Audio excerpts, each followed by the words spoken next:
Well, I'm back on my bug. Got the charging system doing good.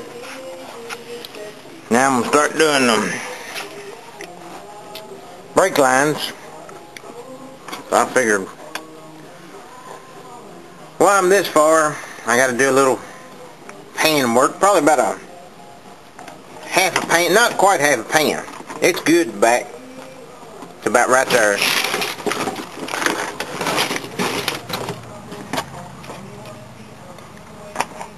A couple little spots right there. Back is in bad shape.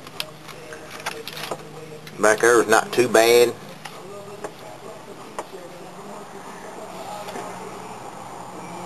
Rest of it, this is original pans in this car.